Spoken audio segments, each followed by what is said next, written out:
Erev Shabbos.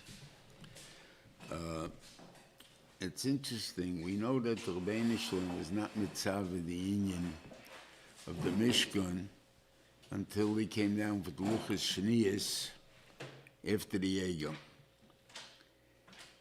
And from here it seems to me mashma that right after Matan Torah he was mitzvah on it. So I think that what it's trying to show you is that the Emerson, the Reuven Shlit always wanted a Mishkan. Whether there'll be a Mishkan in the Midbar, I don't know if he would have wanted. Now, he wanted a Beis HaMikdash in Eretz Yisrael. And therefore, the Midbar, they have the Nani HaKavod, they have all the other things there. It's not necessary for a Mishkan. And that, since it turned out that they were chaytu with the Egel, so then he already made the Mishkan in the Midbar too. And that's what I think he was mitzvah on. So right now he's telling you what he would have wanted anyway. And what really happens is in Parshas Kisisa. Anyway, Reuven Shlit says to Klal Yisrael, I want you to take my Terumah from anybody that wants to donate, right? And that was, he called them the Div Lev.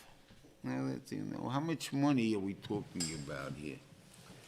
So if we go back to Parshas Pekudei, thank you. You see that there's the amount of money that they had to give, that they gave. What the Russian is, I'll get there because it's important to understand the amounts. There weren't tremendous amounts. I mean. Pekudei. He said, Kol Azov Ha'asal HaMelocha was Teish Chayes V'Esrim Kikar, 29 kikrim, figure 30. 30 kikrim, a regular kikar is 3,000 shkolim. A kikar Kodesh is double is 6,000. So you have 6,000 times whatever is by you then take the silver. The silver you really don't find anything except the Adonim. So really that's the Chatzi shekel that was there. And the rest of the copper, whatever it is, but the most money was the thing. It was 600,000 Jews. I'm not talking about the older ones who already gave also. The younger ones who gave, and the women that gave, and all these things. But anyway, we come out to maybe 25 shkolim of silver that each individual average guy gave the Klal Yisrael, to the Mishkan. And he's called an Nediv Lev. And yet the Nesiim, who this is the Kaisha we maybe will recall again in Pekudei, the Nesiim who gave millions of dollars, millions of shkolim, because they gave all the avonim and all the things, and they are not considered Nediv Lev. Why? So obviously it's not up to the amount of money you give. What it is how you give it. Now, the Nesiim did something that I think every executive director of any institution would hold everyone would do it. Give me a blank check, and then I'll fill it out, whatever I'm missing. Fantastic, right? No one can miss a deal like that. And yet they're not in a Nediv Lev. The guy who came and brought what he thought would be his portion for that day and came back again the next day to give again, that guy's in a Nediv Lev. Because that guy is constantly involved. And what the Nesiim should have done is they should have given an initial check for the initial start and then give him a blank check for the more. What would they have accomplished with it is that they showed an interest that I want to be part of it. And if I want to be part of it, I got to take a chance. I got to make sure it happens now. Because in the end, the Nesiim didn't have any share in the Mishkan, except for the Chatzi Shekel for the Adonim. They had in the Big Day Kahuna, they had, but they didn't have in the Mishkan itself. They didn't have any part at all. And that itself, they lost out on that. And therefore, you have to come first up front. A second thing that would have been accomplishment by doing that, you really wouldn't need any executive directors. The reason you need an executive director, he has to make sure the institution runs from day to day. Certain days we don't have money, he has to figure out how to get the money. He has to go to banks, he has to borrow money, he has to do this and this, he has to go raise funds, whatever it is. That's why you need an executive director. What happened if people would come to give their chelik, and the whole mashmoyis that they from the Goyim is the whole collection for the Mishkan was 2 days. On the second day already, they said we have more than we need. Understand that? And the reason that they were able to accomplish that is, this is only what I heard. Okay, why did the Japanese able to knock the Americans out of the car market for years and years and years? Because they didn't have the problem that America has. In other words, America, General Motors is made up of 30 companies, or whatever companies they are. One makes batteries, one makes brakes, one makes this, one makes that. Now, the one who puts together the automobiles, he only can put together, let's say, 1,000 a day, right? But the guy who makes brakes can make 10,000 a day. What does he do with the other 9,000 that he did? He puts it in storage. So you need a storage house, you need a warehouse, you need guards, you need whatever it is there. So your costs go up tremendously. What happens if I produce only as many brakes as I'm putting in cars? So then I don't need any warehouses. I don't need any guards. I don't need anybody. Or just bring what I need when I need it. And that's how they built the Mishkan. So if you build it that way, you don't need anybody to figure out cheshbenis where to put anything, whatever it is there. Because I brought what you need, and that's all that's necessary. I forgot I was drinking before, I'm sorry. Okay. He says, now I want you to take my Terumah, and then he tells, this is what I want you to take from them. So Shiva is, why need tell him? You're making a normal appeal. You want to first say what you want to bring, what you want to build. Then you say, we want to build a big yeshiva, build a shul, we want to build something, and therefore we need X amount of donations. So people will definitely come faster than if you say, look, I want donations, and then I'll decide to tell you what I want to build with it. So the Shiva said the Beinishon was trying to show that Pshat is that the whole, all of it is mine. I'm the one, and what I'm asking you is to give me what I need, without any reason. You don't have to know why I want it. I'm happen to telling you, after you agreed to do it already, I'm going to tell you what I'm going to do with the money. I don't need your money. I don't want this. I want to build a Mishkan. I want you to be parts of it, and so on. Therefore, I told you about the Mishkan. But Lamaisa, I don't need you in this stuff. That was his point of it. And he describes all the things that he needs here. Okay. So now he goes into the mice of the Aron. Now these are talking about the Tzivuim. This is not talking about what they actually did, because Betzalel made them do the Mishkan first. But right now, we're talking about the Caleb. This is the way Moshe told him, and then he told him that B'Tzel Kor, that's how he knows it was his name, because he understood that you have to have a building before you can put in the Caleb. Now the truth is, that really wasn't true either. We know the Mishkan was finished at Chof Kislev, right? And when did they put up the Mishkan?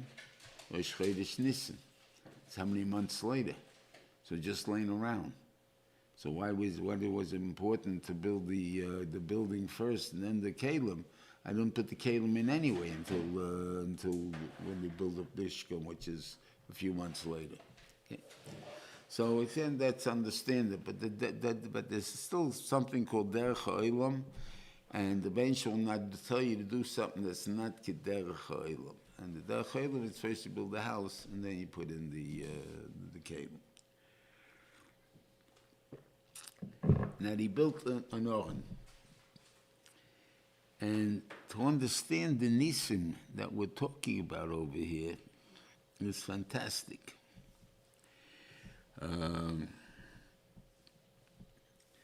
Everybody talks about how he made the plating. He made 3 kalim. He made an inside plate, an outside plate. Very nice, all the thing there. But that's chokhmah. You want to have nisim? The tabois, that's the rings that held the badim, which is going to carry the Aron, was made out of pure gold state. The teachers where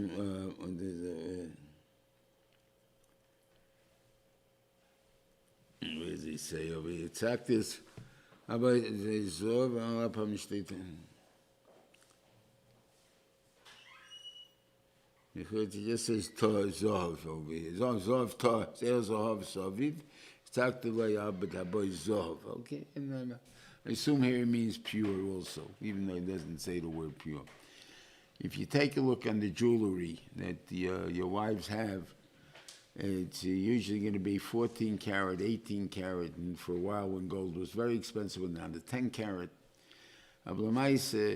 It's not 24 karat. Gold is 24 karat. Gold at 24 karat, it is the most malleable metal in the world. That means I can squeeze it and squeeze it and squeeze it with my hands. And you can make a mile-long wire from an ounce of gold. Okay?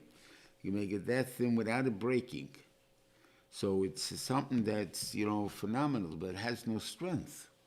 How is it going to hold a badim? How much is the bottom? How much is the Aron weigh? Maybe the Aron didn't weigh too much, right? But the charid, whatever it is, it should have still stretched the gold from what do you call it? But let's really see how much it weighs. We had a Talmud of Yeshua leader that he liked doing these type of cheshbonos. And what did the luchos in the Aron? So he went to look up what does the luchos weigh. How do you figure that out? How much luchos weigh? So you have to take the square of 2 luchos, the cube of 2 luchos, of an amma. He used I think the Rosh Hashiva's amma is 21.25 inches. And then he went and he looked up the weight of sapphire, because that's what the luchos were made out of, sapphire, divided into the thing, and he came out, I think it was approximately 5,000 pounds. Okay, 5,000 pounds is a lot of weight, but okay. Then he went ready to figure out how much they're really carrying. They had a kaperos also, right? So we went in a kaperos, you have the 2.5 amas, but whatever it is there, and it's a tefach thick. How much does gold weigh at that much? Using again the amas. And again it came out to approximately 5,000 pounds. And this is without the kruvim. Okay? The kruvim, I don't know how much they weighed. Okay? There's no real size to them. It's no, what do you call it? Maybe they were thin, maybe they were not. That I have no idea. Right, so you have about 10,000 pounds that 4 people have to pick up. And they're picking them up by badim that are in the tabois of pure gold. You're going to get this off the ground? How are you going to get off the ground? And it's called also Noisim Snoisov. They took a ride. Whenever they carried the Aron, the Kohanim flew. So the Kohanim flew, why they call them? The Aron carried its carriers. They were not carriers, they took a ride. Right? Why you call them that? So I think maybe they'd have to at least put some effort into lifting it up, and then it starts to lift up by itself, and then takes them for a ride. That could be why it's called Noisis Noisov. But Lemaise, the tremendous nisim that took place here, that they were allowed, that was able to carry the Oren, and the Oren carried them and flying, and you have all these people hanging on, and it still didn't touch these tabayas that they didn't stretch. And these were tremendous nisim. Okay.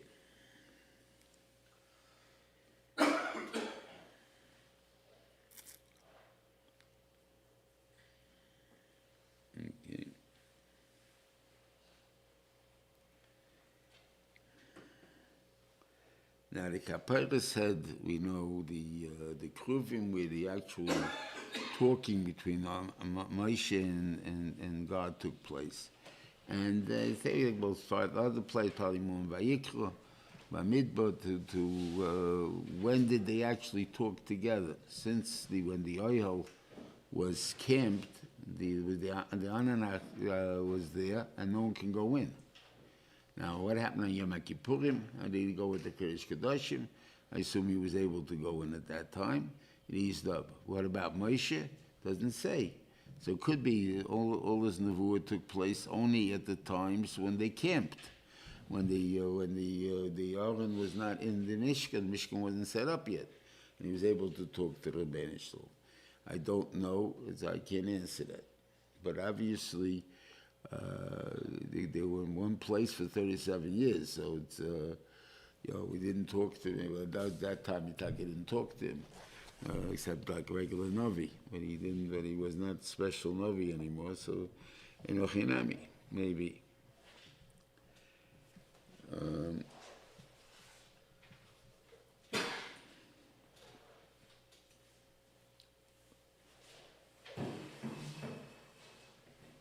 And the interesting, the Kruvim were interesting when it came to the Chub and stuff like that, they separate. But normally when the Ben Shalom's Ba'ava with Klal Yisrael, they're like a couple. And you call it pornography. I mean, it's something like that. But obviously, you understand it's the Avos Hashem.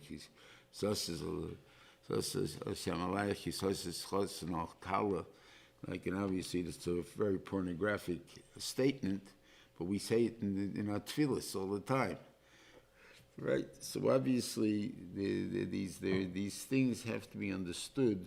In a hecha, the love is such an entwined love that it's physical in reality too. Okay, then he told him to make a shulchan, okay, and the shulchan, and he ends up with a very funny statement. And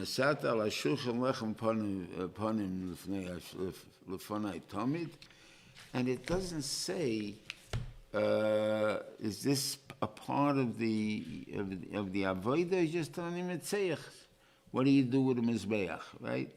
You make korbanos on it, right? So I told you that, but guys, it doesn't say that. We have by the Mizbeach, is the last here.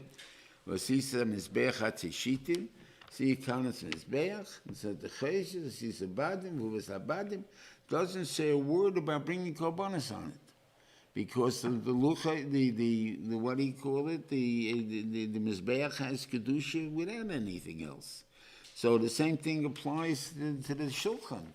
So why is it necessary to mention that you're going to have lechem upon him there?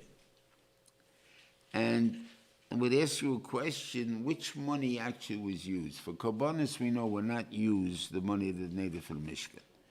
That was not the thing there. But for the oil, yes. For the Shemen HaMoel. But not for korbanos. For the cows, they had to have special donations that they gave, each one gave what he wanted to give, right? But there's no chiv at all, what he called, it's one thing and nothing to do with the other. Yet, in Parshas Vayakhel, it seems to say that actually was made from the money they collected for the Mishkan. And they say, like, where does it say that? It says again over there, I want you to take all these things, for them. And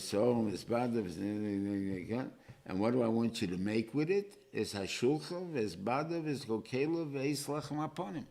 So obviously the lechem aponim were made from the money they collected from the Mishkan. Okay.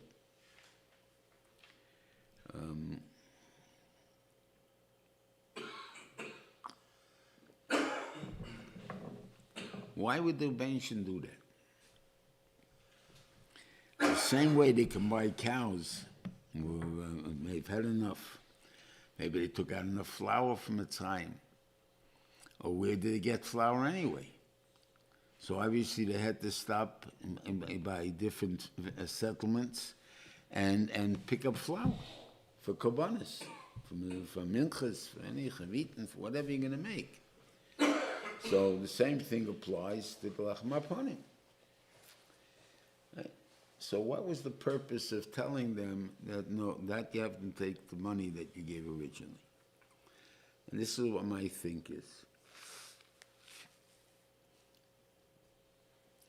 By the menorah, we have to give the full shemen lamoil, whatever it is there. Why? Because if the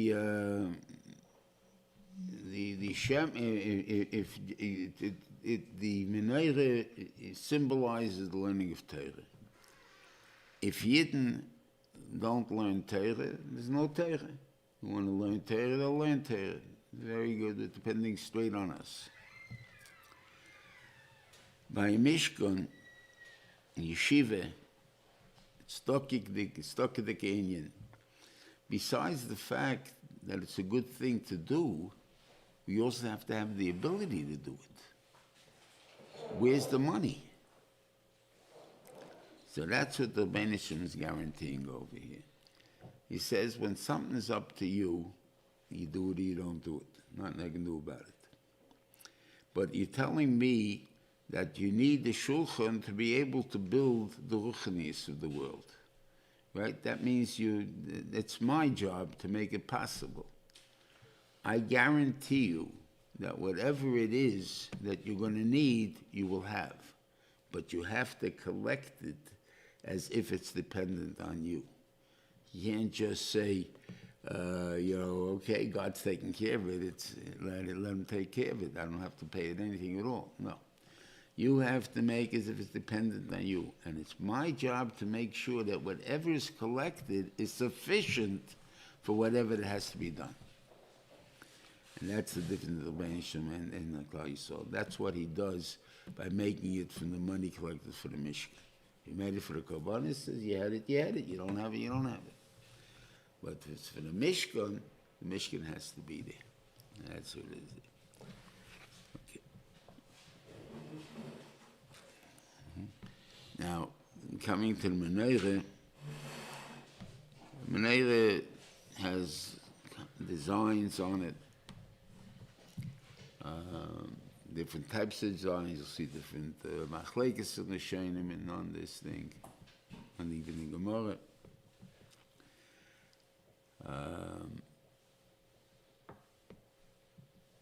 I don't know what they do with the menorah that's actually made on the Colosseum, on the Arch of Titus, not the Colosseum, the entrance to the Colosseum. It has them bringing the menorah, the thing that is. How come that after seeing that they don't all agree? I mean, I don't have the answers for these questions. I'm just saying. But anyway. But the menorah represented a tremendous thing. And you have cups, and you have flowers, and you have buttons, and you have to have these special designs. Yet the Gemara says that if the menorah is made of any other material except gold, it does not require any of these embellishments. Only by gold does it require embellishments. And this is what the Rosh Shiva said about that. And I'll give you this Gemara on this, and I'll maybe start off with that. The Gemara says, what was the original menorah after the Hashmonaim captured Beis Hamikdash, or recaptured Beis Hamikdash? what material was when the first menorah made out of. And it seems it's machlekes whether it was wood or stone. So in the Sashru, the Jews got richer. They made it out of metal. They got richer, they made it out of silver. They got richer, they made it out of gold. Okay. What, okay, that's what it says. So they were a poor nation, right? So I said, no. What it means is that and I have a right to this, because the Hashmonaim defeated over 100,000 Greeks, the 14 Hashmonaim. And therefore, they took all their weapons, all the things that they had. They couldn't melt together one menorah out of it and be up to at least step 2. They had to go to wood and stone. They didn't have any menorah. So I said, no, the pshat is like this. Avada they had, but doesn't mean the Sashur they became richer in money. They became richer in understanding the value of Torah. And I give you the mashal this way. Wood and stone, when you make a keli out of it, what kind of keli do you make out of it? A table, a bench, right? Something that's not it's not a precision instrument. You can't get it that thin. And if any of you ever remember the old, what used to be the wooden forks before they invented plastic, but now with the plastic fork, how many times you put your fork into the herring or to something like that, and it falls right off the herring. The herring falls right off the fork. Maybe I give him food to eat with it on Shabbos. That you want to we're a disposable generation. So we buy the fanciest and this and that, and it still just falls off. They haven't yet invented a good one yet. Why? Because it's not pointy enough. Not what do you call it? It comes in as a blunt instrument, and therefore it can't pick up anything too much. So that's what Torah was once compared to. Guy brought a shiloh to the Rav. I mean, we're religious people, but we're not too interested in Torah. So when the Rav wanted to start to explain something to him, he would say, Rabbi, please, just tell me yes or no. Go to bed. Now, Torah is an instrument, but it's just a blunt instrument. I don't need the refinements of it. Just tell me yes or no. Okay. This ashru, Torah became more valuable to them. They wanted to make it out of metal. Why? Because metal can now be precision. It can be very sharp. It can be very, very attuned to very, very important things like that they can lift things to become a fine utensil. So it's like we got richer. Rabbi, you want to tell me the reason? I'd love to listen to it. But I'm telling you now, my son's not becoming a rabbi. It's not a job for a good Jewish boy. But for understanding the Torah, okay, yeah, I hear there's chochmah there. I hear it's a nice, good things in there. Fine. Then came silver, and they beat Sashu. They found that people are willing to pay for it. In other words, have yeshivas, have rabbonim. In other words, it became a salary. It became money. So money, not necessarily very good money, but money. It's a job. Okay, they became richer, they understood it. So people already were involved as a profession. And then they became even richer than that when the people understood that they want Torah because it's Torah, the daf yomi, the tremendous, what do you call it, the spread of daf yomi. That person, I'm a guy, I'm not a Talmud Chacham, I'm not learning this Torah to be a rabbi, I'm not the thing. They just want to know what's state in this. I want to know Torah. Okay, that is gold. And that the Rosh Hashiva said that meets a requirement. The first three, you don't need a discipline so much. Why? Because people are still struggling with wanting to have it. As they're struggling with wanting to have it, it's you're not going to make that many mistakes with it. But once everybody wants it and it's open to everybody, all of a sudden now we have to have a discipline. how you learn Torah, how you understand Torah. It's not enough to just, I'll open up a book and learn it myself. That doesn't work that way. It has to have you have to have a Rebbe, you have to have a guy to put you on the derech of how to learn, and what to learn for, and what to look for, and how to look for it, and stuff like that. And therefore it needs a discipline.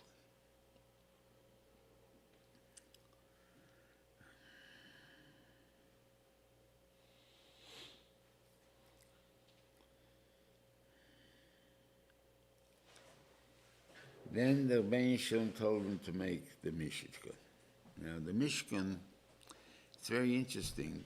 The building itself is called the Mishkan, and the ceiling is called the Mishkan. Now there were 3 levels in the ceiling, or in the roof. There was the ceiling part, which was the lowest part, which is the Mishkan. On top of that was the Oyhel, and on top of that is the Michse.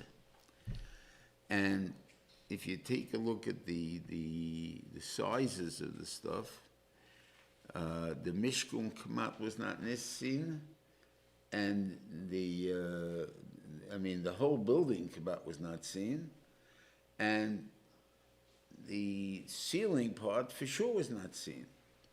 It was not seen by anybody except maybe the Kohen Gadol on Yom Kippurim.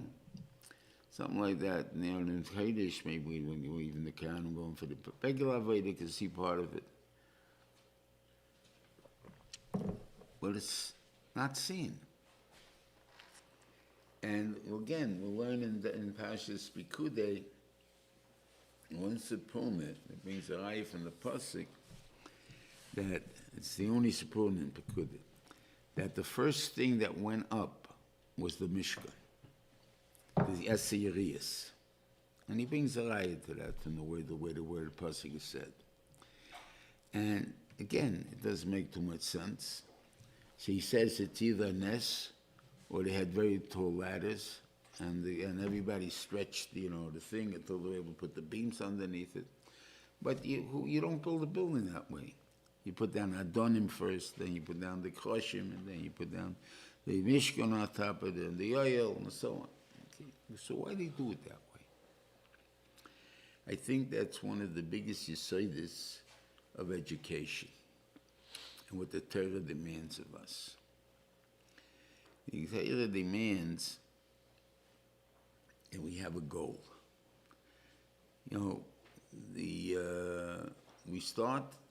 We donated, and we'll talk about that equally in the Machzah Shekel, even though it's not here. It's in Kisisa, but the idea is the Adonim were made from Machzah Shekels, right? Everybody had the same amount. There was no more or less. I couldn't give a shekel. I couldn't give 2 shekalim. Machzah Shekel. That's it. And the reason for it is every child has to have the same foundation to be able to grow, and that's our job to supply that. Okay. Now, a lot of people start that way, especially schools out of town. And I'm not picking out of town because I'm a New Yorker, but I'm picking out of town simply because you're dealing with a very diverse group of people. You want to build a day school. How do you build it? You're going to build it as far as we think we can go. We'll push this thing, we'll push this program, we'll push this program. And at the end of the day, when a person comes out to the 8th grade and wants to go to Yeshiva in New York, all he's learning is Mishnayos. Or he started Gemara. Right? In New York, they're ready to learn Old Testament in most cases. Right? How's that possible? The kids out of town are not any dumber than the kids in New York. Right? So why is it so? Because they go how far we can go. We can't push them more than this. We can't keep them more than this time. We can't give them so much homework. We can't do this. We can't do that. And mainly you're diminishing. What do you do in New York? What they're supposed to do in any education from the Mishkan? We're getting over there. our goal is the Mishkan. The Mishkan is learning how to learn all tastes, and let's say by the 8th grade, by the 9th grade. Now I got to set up a curriculum that's going to be able to teach me that I'll be able to reach that madrega. And that's what they did. In other words, we have a goal. Nothing is standing. We're not going as far as we can go. We're going as far as we could go. And that's our goal. That's a good thing. Now, how do we set it up? What do we have to teach? How do we teach it? That's a curriculum already. That's what we have to set up. But as far as where we want to go, that we know. And that's a very important thing. So if you don't have that goal, you don't have that, no matter what, if you don't have the goal, you don't reach it. And in reality, in everything, it's like that. A person is supposed to always aim beyond the goal. In other words, to reach, how does a person know when he reaches his potential? How does he know? Right? Because your potential has to be way beyond your potential so that you never can reach it. In other words, because I always have to work that much harder to be able to accomplish. But if I say, oh, my potential is this much, so you'll stop 15 miles before that because, who reaches potential anyway? What's the point? And that, you're not going to make a day to Yisrael. You're not going to make anything from that. So that's the point of why they made it this way.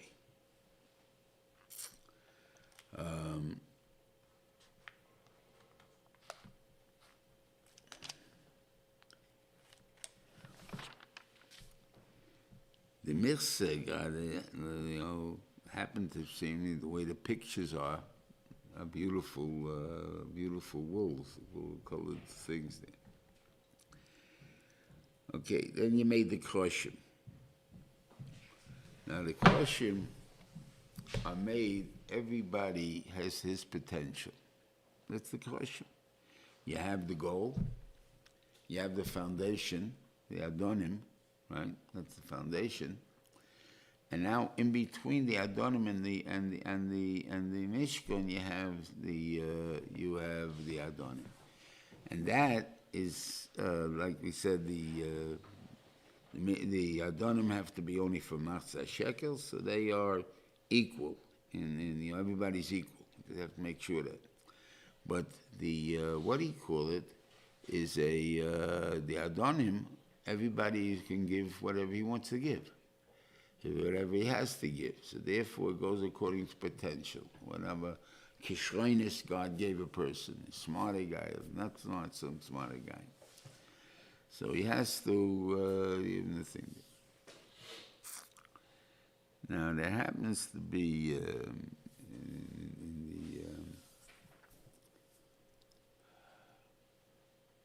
when we say the ahadron on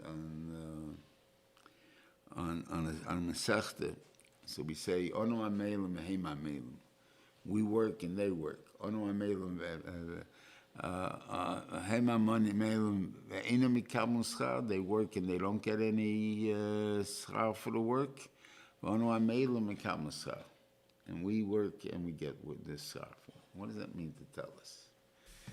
In other words, when you're dealing with a gashmias thing, you pay for results. You don't pay for effort.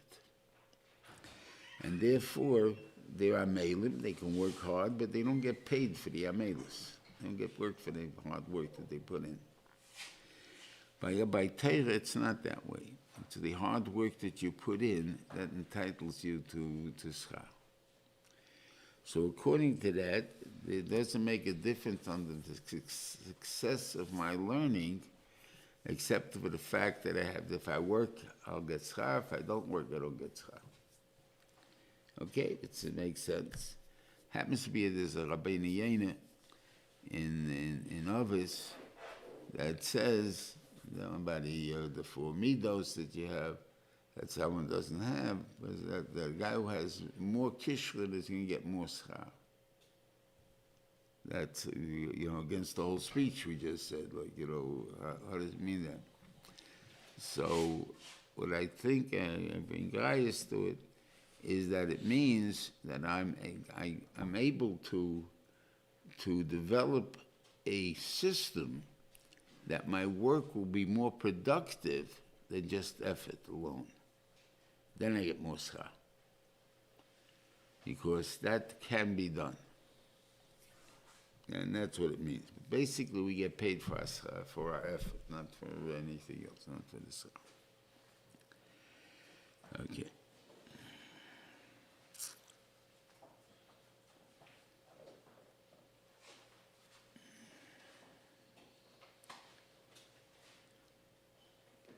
Then you have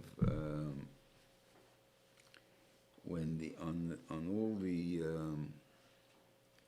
the adonim that we're dealing with is silver.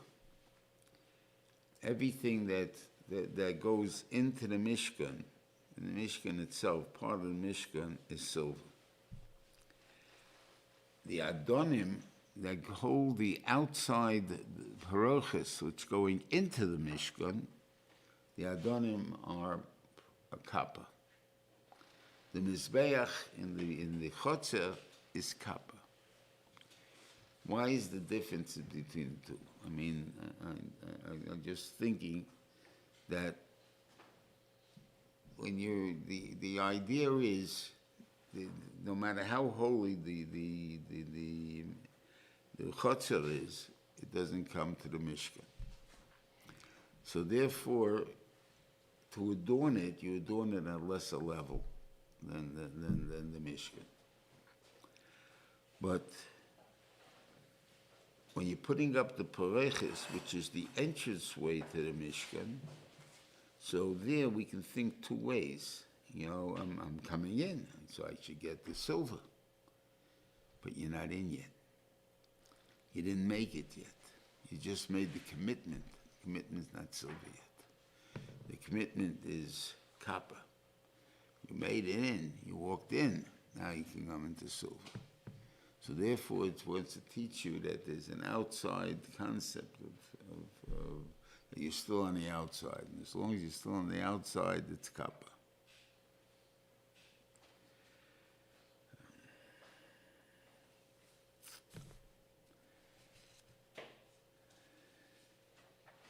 Everything in the Mishkan itself was simple,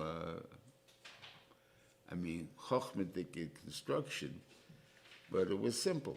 There was no nails, no nothing. You have brichim. You had each one fit next to each other. The adonim supported it to make it flat. Don't forget, in a desert, how do you always find flat ground? So you don't. So you had the adonim held it straight, and then you had on that the koshim, then you had a brichim, 5 rods that went across the whole part and held the thing in place. And then you had a briach hatichain, which itself is a nes godel, which I guess if anybody would have seen it, you should have been wondering, what the nisim are taking place. It's atzei shitim. And it went through the whole Mishkan. I mean, it has to turn. Wood doesn't turn. Wood is a straight object. So it's not soft to turn. But the Briach HaTichon was able to turn. And that's the big nest, I think, that which we nikel, the Yad Hashem, every time they set it up, is the Briach HaTichon.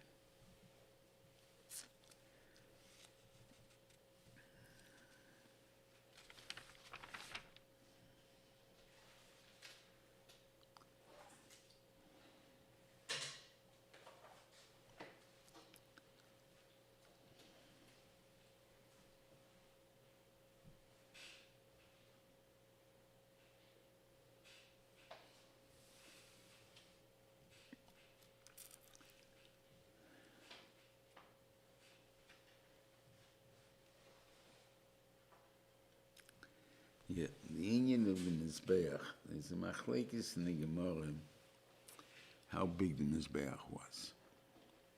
From the actual pasuk, it's mashma, it was 5 amas by 5 amas squared, and it was 3 amas high. 3 amas is pretty tall. 3 amas is about usually what a man is. About, let's say, 6 feet. Right? And you want to carry it, right? So you have to put on it, what do you call it? Make a badim for the mizbeach. And where do they carry it? So you put the badim in the middle of the mizbeach, and you can carry it then, at regular height. So it'll be, you're holding it up like this, and it reaches down to, you pick it up from the middle, so it's, so it covers down to your waist or something like that. But there's a mandiyoma that says that it was either 13 or 10 amas. And it works what the psukim mean. But it came out to 13 amas. Now, when a person is 3 amas, that means you're talking about 4 or 5 people. Height. How can you put in badim over there? Right?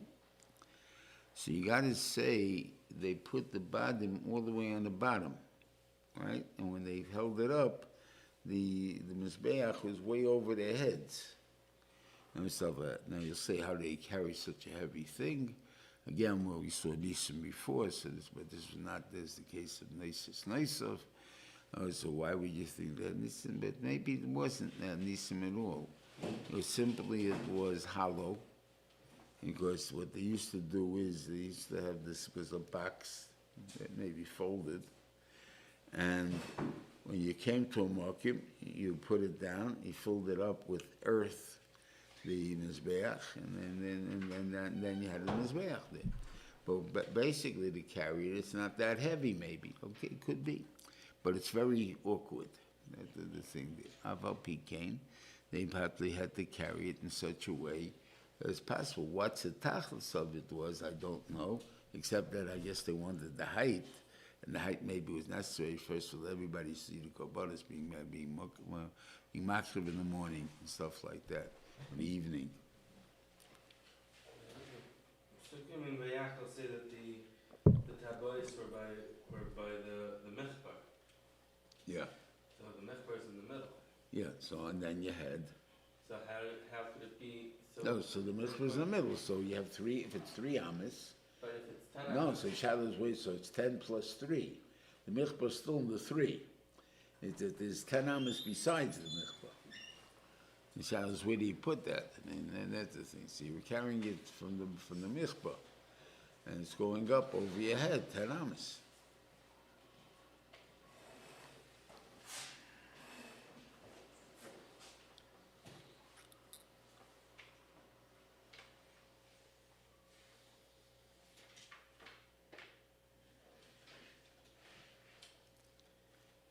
Yeah. And then you made the chutzah. And the chutzah is for all the people had to bring the korbanos and stuff like that because that's around. And the Indian of being a machne levia. That is a machne kahuna, machne levia, machne Yisrael. And the different kedushas, different tumas can go into certain places and so on. And therefore, we had to have these 3 things, and this was the chutzah. And the chutzah again was, again, we go with 5 amas. If you go into Chazanish Shiur, it's 10 feet. You go to a Shiur Shiur, it's about 8 feet, something like that. And we make the actual cheshbon 5 times 21¼ inches, and whatever it is there. Anyway. Now this silver that they had for it, that came from the Matzah shekel also, because they had that extra grouping. You needed a certain amount for every odin, so there was 3,000 for every odin.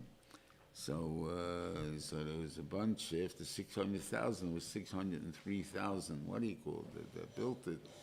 So therefore, those extra 3,000 made the silver that they put on this thing.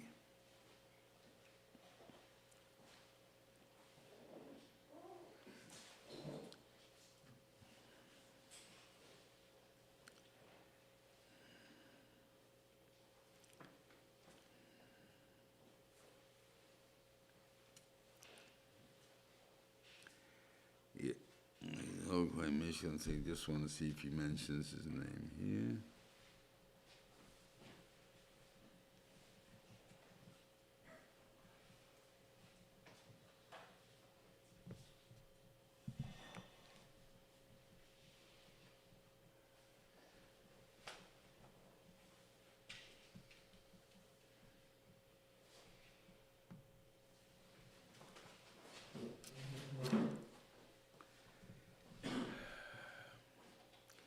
All right, the Torah, I didn't look through it quick enough, but they had that Hiram was a partner, like in the beginning of the Beis Hamikdash. First of all, they had the Arozim, we had the cedars of Lebanon, as you call it. So these big trees, they were able to make these boards and stuff for it. And they had the stones, and they had the guys, and the workers were the Yidden, and what do you call it? And they had from there whatever they had to take it out from there, but the actual finishing jobs came from Jews, right? And they went and built the Mishkan from it. And we know in the end there's a medrash that what happens to Hiram, and that first of all somewhere there's a medrash that he's Hiram Hadulami, that's the friend of Yehuda, and that and therefore he was always attached to the Jews somehow. But he lives to the end of he's killed by Nebuchadnezzar. That means how if he's living from Yehuda's times until Nebuchadnezzar's times, he's about 800 years old. I mean, he's not a young man, right? And the Bein Shalom, and what does he do? Because he lived so long, he starts to think that he's God. And he makes himself a palace over the water made out of glass, so people will think he's sitting on top of the water and stuff like that. And this is it. He became a bad guy. And Nebuchadnezzar kills him. Now, how does he become such a bad guy? I mean, he's had all this thing of this relationship with Shlomo HaMelech and to build the bayis and everything else. How does he come out to turn out that way? And if you want to say just a treaty, I want to buy from you X amount of stones and X amount of houses of wood and all that stuff. Okay, fine. So it's a straight business deal. It has nothing to do with any ruchnis involved, right? But here it seems that he knew what he was doing and stuff like that. So the answer is that there is a chira that was a guy from, I think, Zvulun, I think it was from. Don't take my word for that one. But from one of those shvatim like that he came from there, and he was the guy, and he was the son of an almana, and he was the guy that took care of building all the stuff in the Mishkan and everything else. And he was called in the Beis Hamikdash, and his name was Chira. So therefore, that was the guy that we're talking about that built all these type of things. The rest of the stuff was just like a treaty. It had nothing to do with the ruchniistic stuff that existed in the Mishkan. So the fact that he turned out to be a Noiv Avodah Zarah in the end, or he made himself into an Avodah Zarah, which may be even worse, so therefore, it's not a kasha though on the type of the person.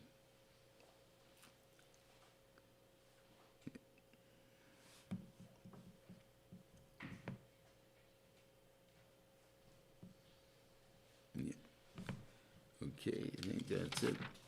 Nirtzah Hashem, be zeichet to a good Shabbos. This is, normally we'd be getting closer to Purim, but we have a little bit of a break this year because of Tzinibayah.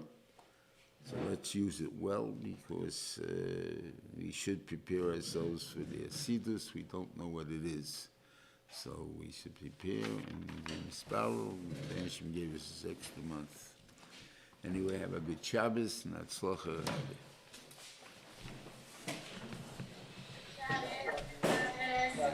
Shabbos.